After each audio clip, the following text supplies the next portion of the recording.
ચલો કાલે આપણે એન્થાલ્પી એક નવા અવસ્થા વિધેય વિશે ભણી ગયા હતા. બરોબર, એન્થાલ્પી એચ. હવે આજે બીજા એક નવા શબ્દો સમજવાના છે, માત્રાત્મક ગુણધર્મ અને વિશિષ્ટ ગુણધર્મ.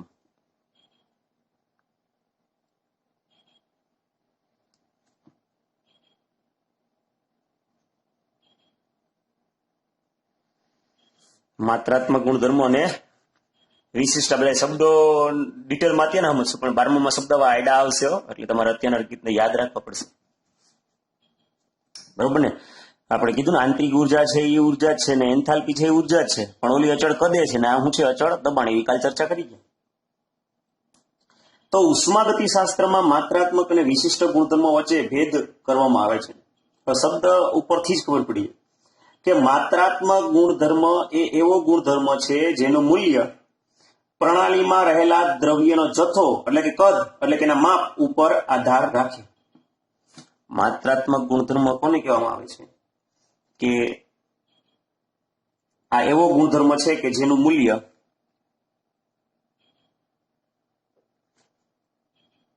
પ્રણાલીની માપ એટલે કે જથ્થા ઉપર, જથ્થાને બદલે તમે કદ પણ કહી શકો, બરોબર, અથવા માપ ઉપર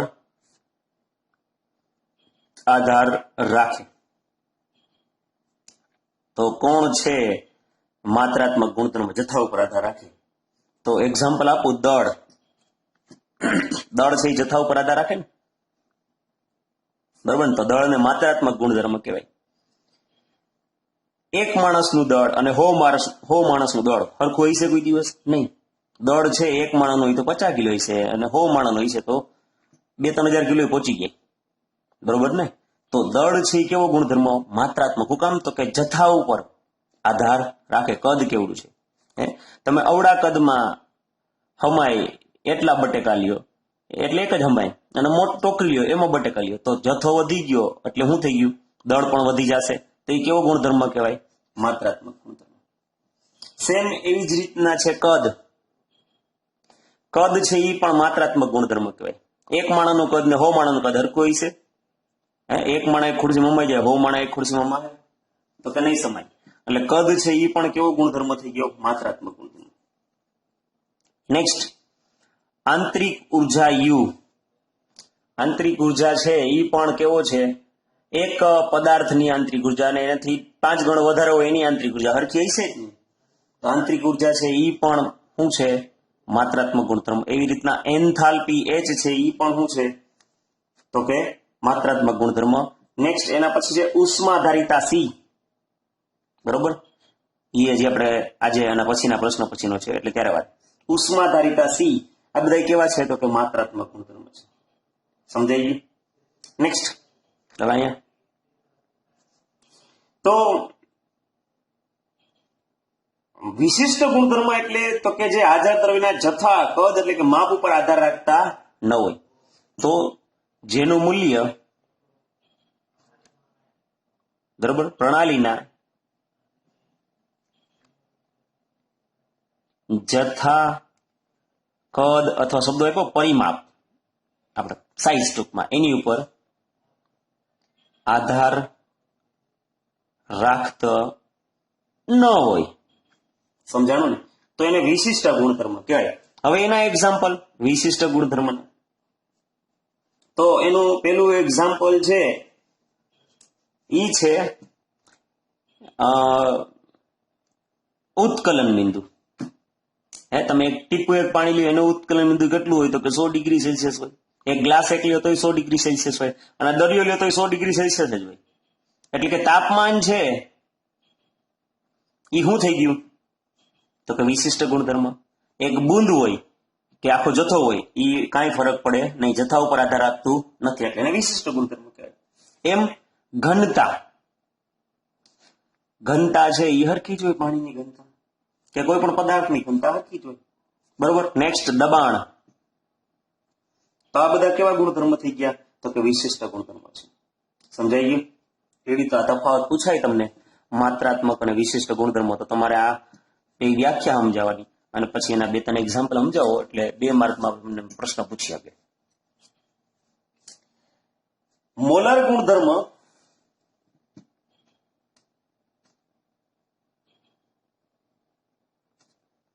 ઝાય એમ અને શું વચાય ઝાય એમ નું મૂલ્ય 1 મોલ પદાર્થ ધરાવતી પ્રણાલીના માત્રાત્મક ગુણધર્મ ઝાય નું મૂલ્ય છે.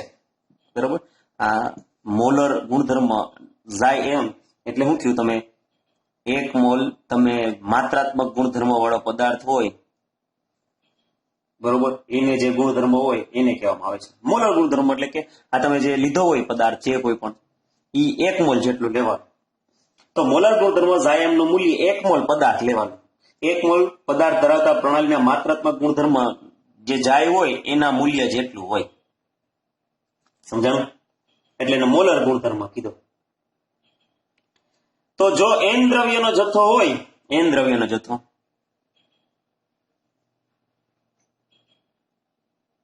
n જેટલો જથ્થો લીધો હોય, 1 મોલ ની પણ n જથ્થો, તો એને મોલર ગુણધર્મ કેટલું થાય, તો કે 1 મોલ અને ભાંગ્યા કેટલા મોલ લીધા. રેડી? જે દ્રવ્યના જથ્થાથી કેવું છે તો કે સ્વતંત્ર છે. તો બીજા ઉદાહરણમાં મોલર કદ, હજી એક એક્ઝામ્પલ આમાં છે, મોલર કદ Vm અને મોલર ઉષ્માધારિતા, મોલર ઉષ્મા આપણે વાત કરી, મોલર ઉષ્મા ધારિતા એટલે કે Cm. બરોબર, આપણે માત્રાત્મક અને વિશિષ્ટ ગુણધર્મો વચ્ચેનો ભેદ હજી સમજવાનો છે. વી કદ ધરાવતા પાત્રમાં વાયુને ટી તાપમાન લઈએ. આપણે આ હરખીતના જે તફાવતને ડિટેલમાં આમ ચોપડી આરામ જવા માંગે છે. 2 માર્કમાં પૂછાય તો એટલું બસ છે, પણ આ તો ડિટેલમાં કે આમાં એક વાયુ ભર્યો સમજી લેજો કે જેનું કદ કેટલું છે તો કે વી છે અને એનું તાપમાન કેટલું છે તો કે ટી છે. તો વી કદ ધરાવતા પાત્રમાં વાયુને ટી તાપમાન લઈએ. આપણે આકૃતિ પણ આપેલી છે, બરોબર, 6.6 ની પેજ નંબર 163 ઉપર. હવે આપણે એક વિભાજન કરીએ કે જેથી કદ બંનેમાં અડધું થઈ જાય. કદ બંનેમાં કેવું થઈ જાય? અડધું. એટલે કે માની લો કે આ જ પાત્ર છે, બરાબર છે, બે સરખું છે, આ તમારે થોડુંક નાનું મોટું થઈ ગયું, અડધું કદ કરી નાખ્યું. તો તાપમાનમાં કઈ ફેરફાર નહીં થાય. તાપમાન અહીંયા ટી છે ને અહીંયા ટી છે, પણ અહીંયા કદ કેટલું થઈ ગયું? V/2 અને અહીંયા V/2. અહીંયા કદ કેટલું હતું? V હતું. બેને અડધા અડધા કરી નાખ્યું. પરંતુ તાપમાન તો કેવું રહ્યું તો કે સમાન જ થાય છે. ત્યાંથી સ્પષ્ટ થાય છે કે કદ છે એ કેવો છે? માત્રાત્મક ગુણધર્મ છે, પણ તાપમાન કેવો ગુણધર્મ છે તો કે વિશિષ્ટ લ્યો. સમજાણું? કદ અડધું થઈ ગયું તો તાપમાન તો બેના હરખા જ વાયુના, એટલે તાપમાન છે કદ ઉપર આધારિત નથી. એટલે તાપમાન કેવો ગુણધર્મ થઈ ગયો? વિશિષ્ટ. અને કદ જે લ્યો V માંથી V/2 થઈ ગયું, એટલે એ છે માત્રાત્મક ગુણધર્મ. રેડી? તો આ આપણને એવી રીતના એક્ઝામ્પલ દ્વારા સમજાવવાનો પ્રયત્ન કર્યો. હવે આપણે સમજવાનું છે ઉષ્માધારિતા.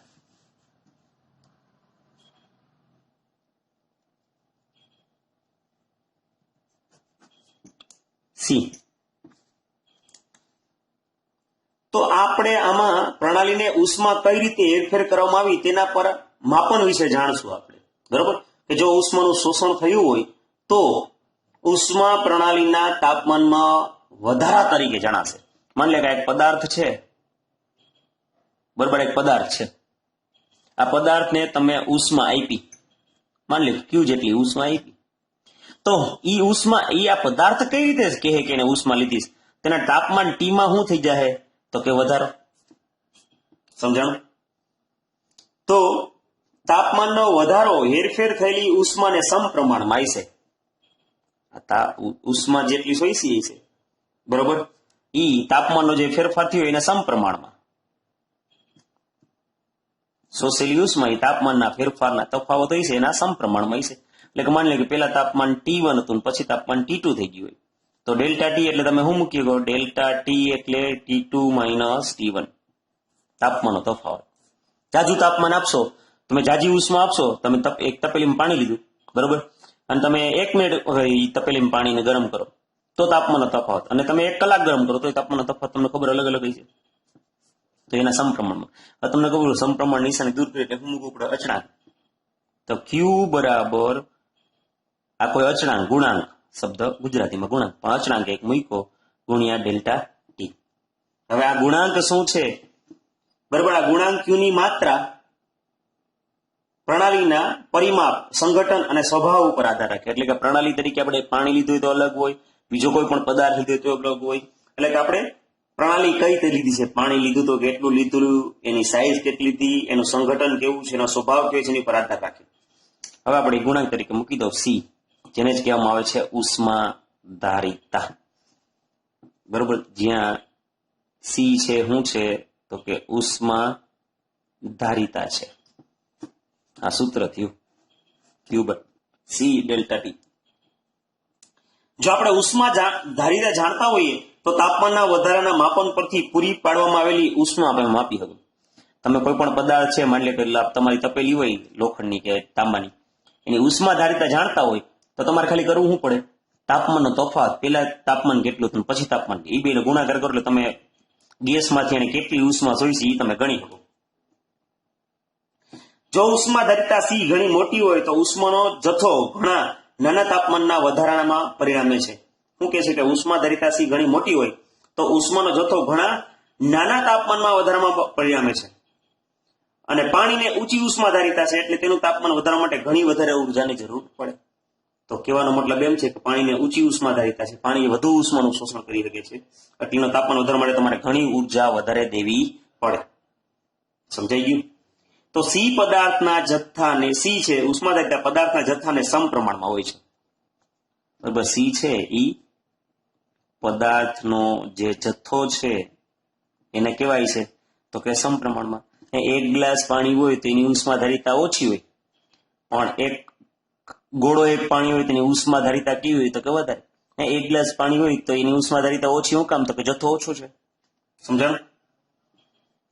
તો આપણે હવે પરફેક્ટ જ લેશું. 1 મોલ પદાર્થ લઈ લઈએ આપણે અને એની ઉષ્મા ધારિતા જેટલી હોય એને કહેવામાં આવે છે મોલર ઉષ્મા ધારિતા. તો મોલર ઉષ્મા ધારિતા CM બરાબર શું થાય તો કે ઉષ્મા ધારિતા ને કેટલા મોલ લીધા ઈ લ્યો એટલે તમને મોલર ઉષ્મા ધારિતા મળી જાય. તો જે પદાર્થના 1 મોલ માટે છે અને તે 1 મોલ પદાર્થનું 1 અંશ સેલ્સિયસ વ્યાખ્યા આપી રહી છે, જરૂરી ઉર્જાનો જથ્થો કહેવાય. તો એને વિશિષ્ટ ઉષ્મા ધારિતા પણ કહેવાય. તમે 1 મોલ પદાર્થ લ્યો અને 1 મોલ પદાર્થનું તાપમાન 1 અંશ સેલ્સિયસ જેટલું વધારવા માટે તમારે જેટલી ઉષ્મા આપવી પડે એ ઉષ્માને જ કહેવામાં આવે છે વિશિષ્ટ ઉષ્મા ધારિતા. સમજાણું? આ વ્યાખ્યા આપી આપણને વિશિષ્ટ ઉષ્મા ધારિતા.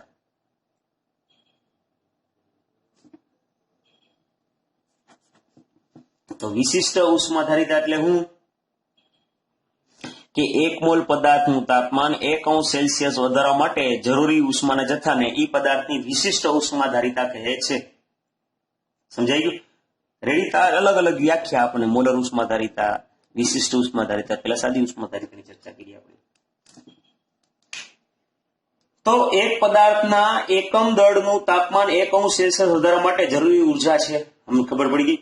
તો નમૂનાની ઉષ્મા Q શોધવા માટે 1 અંશ તાપમાન વધારવા માટે જરૂરી ઉષ્માને દ્રવ્યના દળ અને વિશિષ્ટ ઉષ્માના ગુણાકાર એ બે છે એ આપણને ખબર જ છે.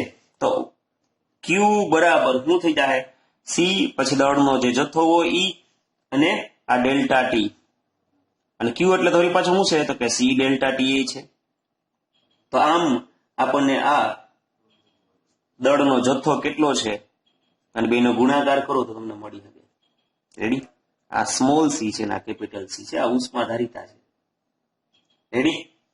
તો આવી રીતના આપણને આ મળી શકે. નેક્સ્ટ ઉષ્મા ધારિતા સમજી ગયા ને? વિશિષ્ટ ઉષ્મા ધારિતા કોને કહેવાય તો કે 1 મોલ પદાર્થ થયો ને એનું તાપમાન 1 અંશ સેલ્સિયસ વધારે એના માટે જેટલી ઉષ્મા તમારે આપવી પડે એને કહેવાય વિશિષ્ટ ઉષ્મા ધારિતા. ક્લિયર? હવે આપણે આ એક નાનકડો 2 માર્ક વાળો પ્રશ્ન છે એ પૂછાય છે તો આપણે એની ચર્ચા કરીએ કે આદર્શ વાયુ માટે CP અને CV વચ્ચેનો સંબંધ મેળવવાનો છે. CP એટલે અચળ દબાણે ઉષ્મા ધારિતા અને CV એટલે અચળ કદે ઉષ્મા ધારિતા. બરોબર? તો અચળ કદે ઉષ્મા ધારિતાને આપણે CV તરીકે, અચળ દબાણે ઉષ્મા ધારિતા આપણે CP તરીકે બતાવશું. આ બંને વચ્ચેનો સંબંધ આપણે નક્કી કરવાનો છે. તો અચળ કદે એટલે કે QV બરોબર. શું થાય તો કે સીવી ઇન્ટુ ડેલ્ટા ટી આપણું સૂત્ર છે ક્યુ બરાબર સી ડેલ્ટા ટી. તો સીવી અચળ કદે ઉષ્માધારિતા અને ડેલ્ટા ટી પણ આપણે આગળ હમણાં કાલે જ શીખી ગયા ક્યુવી એટલે કે શું છે આંતરિક ઉર્જામાં થતો ફેરફાર. અને અચળ દબાણે તો ક્યુપી એટલે શું થાય સીપી ઇન્ટુ ડેલ્ટા ટી. પણ અચળ દબાણે શોષાતી ઉષ્મા હોય એને તમે શું લખી શકો છો ડેલ્ટા એચ. અને સમીકરણ નંબર 1 કહો અને સમીકરણ નંબર 2 કહી દઈએ. હવે આદર્શ વાયુ માટે સીપી અને સી વચ્ચેનો તફાવત મેળવવાનો છે. બરાબર. તો 1 મોલ આદર્શ વાયુ માટે 1 મોલ આદર્શ વાયુ માટે શું છે સૂત્ર આપણે ડેલ્ટા એચ બરાબર ડેલ્ટા યુ પ્લસ શું ડેલ્ટા પીવી. આ સૂત્ર આપણે આગળ કાલે જ મેળવ્યું હતું. બરાબર ડેલ્ટા યુ વત્તા શું થાય વત્તા હવે તમને ખબર ને પીવી બરાબર એન આરટી. પણ એન બરાબર 1 મોલ છે એટલે શું થઈ જાય પીવી બરાબર આરટી. સમજાણું ને. એન બરાબર 1 મોલ મૂકો એટલે 1 મોલ આદર્શ વાયુ માટે છે. એટલે તો ડેલ્ટા શું મૂકી શકો આરટી. પીવી ની જગ્યાએ તમે શું મૂકી આરટી. હવે આર તો અચળ છે એટલે એનું કઈ ફેરફાર થશે નહીં. તો ડેલ્ટા યુ વત્તા આર ડેલ્ટા ટી. આ વિકલન કે ન થાય ફેરફાર ન થાય એટલે આર અચળ છે એટલે બરાબર એટલે ડેલ્ટા ટી. રેડી. તો આમ આપણું સૂત્ર બન્યું ડેલ્ટા એચ બરાબર ડેલ્ટા યુ વત્તા આર ડેલ્ટા ટી. હવે ડેલ્ટા એચ અને ડેલ્ટા યુ ની કિંમતો આપણે આ સમીકરણ નંબર 3 માં મૂકતા જો 1 અને 2 ની કિંમત સમીકરણ નંબર 3 માં મૂકતા. ચાલો ડેલ્ટા એચ એટલે તમે શું મૂકી શકો છો સીપી ઇન્ટુ ડેલ્ટા ટી. તો એ મૂકીએ સીપી ઇન્ટુ ડેલ્ટા ટી બરાબર ડેલ્ટા યુ એટલે તમે શું મૂકી શકો છો સીવી ઇન્ટુ ડેલ્ટા ટી. તો સીવી ઇન્ટુ ડેલ્ટા ટી અને વત્તા આર ડેલ્ટા ટી જે છે એમ. રેડી. બધાયમાંથી તમે જોઈ શકો છો ડેલ્ટા ટી ઉડી ગયા. હવે સીવી ને ઉપાડી ઓલી બાજુ લઈ જાઓ તો શું થઈ જાય સીપી માઇનસ સીવી બરાબર લે આર. આ બે વચ્ચેનો આપણને શું મળી ગયો સંબંધ. એક દાખલો છે હોતો પ્રશ્ન. રેડી. તો આજે આપણે અહીંયા સુધી રાખીએ.